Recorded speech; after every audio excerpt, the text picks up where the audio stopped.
السلام علیکم مرګرو. د پنجاب د ټي وي چینلونو اعلانونه کیږي چې جنرال سمی سادات هغه کسو هغه افسر فوجي افسر چې هغه د مورچې نه ډاري امریکې ته تښتېدلی و، د هغه په هکله اعلانونه کیږي چې دا د افغانستان د تیر فوج مشر و، یعنی آرمي چیف و، او دا اوس د نوی جنگ اعلان کو په افغانستان کې. په 15 منټه بعد چې دی نو دغه د پنجاب د یو چینل نه دغه خبر نشر شوی. اوسو دغه جنگ د افغانستان د پاره په کار دی یا نه دی په کار، یا ښه دی یا بد دی، دغه بحث به د اوس وخت لپاره پرېږدو، لا بل وخت پرېږدو.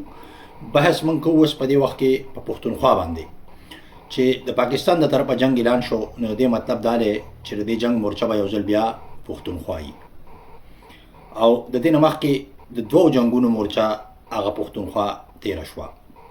اوس سوال دا دی چې دغې جنګونو پښتونخوا له ګټه ورکړه او که تاوان یې ورکړو، چې د پښتونخوا د خاورې نه د جنګونه وشو، د پښتونخوا په خلکو، د پښتونخوا خلک په دې جنګونو کې استعمال شو، نه خاوره بلکې خلک ورسره.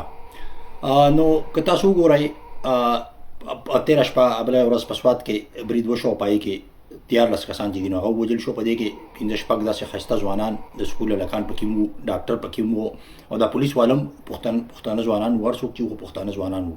ټوپک یې د پنجاب په اوږه دی، خو ځوانان د پښتونخوا وو. د دغې نه مخکې په دغه بله ضلع کې او د هغې نه مخکې په هنګو کې په دې مختلفو ضلعو کې تقریبا هره ورځ چې دی نو پښتانه وژل کېږي.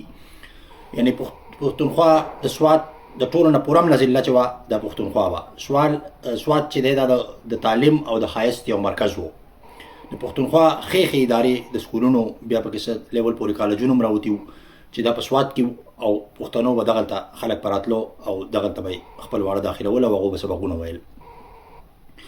او د دې نه علاوه د نورې ضلعې، یعنې دې کې که ترقي سوات عمرې نه وه او هغه عمره پوره هم نه وې، یعنی دا ذاتی جنگونه دا پیسې پکې وې، لکه وزیرستان او مومند او بونیر او باجوړ او دا ټول. خو دلته دا نه و چې نامعلوم افراد، سوال نه پیدا کېږي چې په دې ځای کې چا نامعلوم افراد تصور کړی وی. دغلته نه واړه نه اوچتېدو، دغلته نه خلک نه اوچتېدو، خلک نه ورکېدو، دا د سره کېدی نه شو. خلکو د یو بل سپي او څاروي او دا شیان هم پېژندل، دومره دغلته امن و او دومره دغلته خلک د یو بل نه خبر و. اوس هلته خلک اوچتېږي او خلک ورکېږي او خلک وژل کېږي.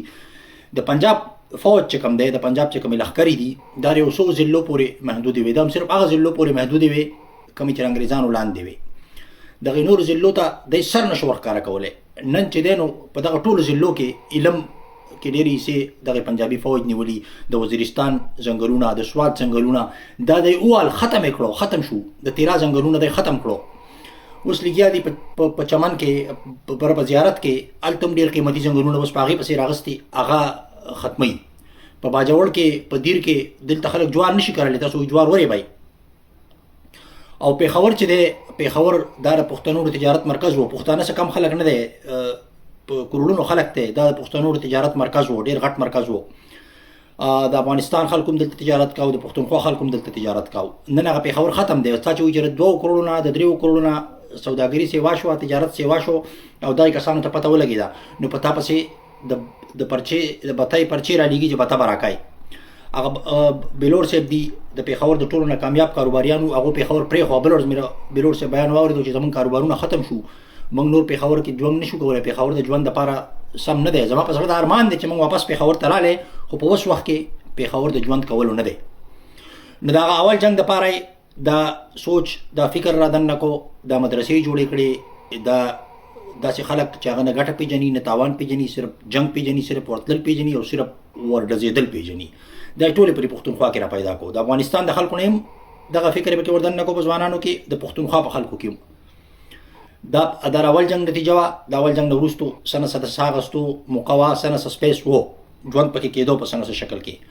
اوس د دویم جنګ نه وروستو تاسو ګورئ د پښتونخوا څه حال دی، د ژوند کولو حال شته دغلته. په یو میاشت کې 300 خلک ووژل شو. اوس دا په پرون په دغه کې بله ورځ د جومات باندې بمباري کړې وه، بیګا په مارکیټ باندې پرون بمباري وکړه په تیرا کې. دا پنجابیان لګیا دي بمباري کوي، دا ځمکه ځان ته خالي کوي، دلته به دی خپل آبادۍ او خپلې کالونۍ جوړوي، سیر سیاحت دپاره، او بعضې به پکې ژوند کوي مستقل. د پښتونخوا وسایل روان دي پنجاب ته، هغه موږ تپوس نشو کولی، موږ حساب نشو کولی، ځکه چې موږ د بم لاندې پراته یو، موږ چې خبرې کوو په موږ باندې بم لځېدلی. نو که اوس دریم جنګ راغی نو چې ستا به څه حالي پښتونخوا ستا د خاورې نه چې یو ځل بیا مورچه جوړه شي نو چې ستا نه به څه جوړېږي؟ دا وطن خو دې اوس هم د ژوند کولو نه دی چې دی بیا لښکر یې راولي. آلریډي خلک یې راوستی دی په زیارت کې چې کوم کسان وژلي شوي وو دا دغې خلکو وژلي وو، دا یې په جنوبي پښتونخوا کې کېنولي دي، ځایونه یې وله ورکړي دي، ټوپک یې وله ورکړي دي، تنخواګانې به وله ورکوي. نو چې اوس نور راولي او په زرګونو راولي او بیا یو بل تازه جنګ درته جوړ کړي نو ته به څه کوې؟ ته به چېرته تښتې؟ د خاوره خو به د ژوند پاتې نه شي. نو بیا دا دومره خلک به ځي چېرته؟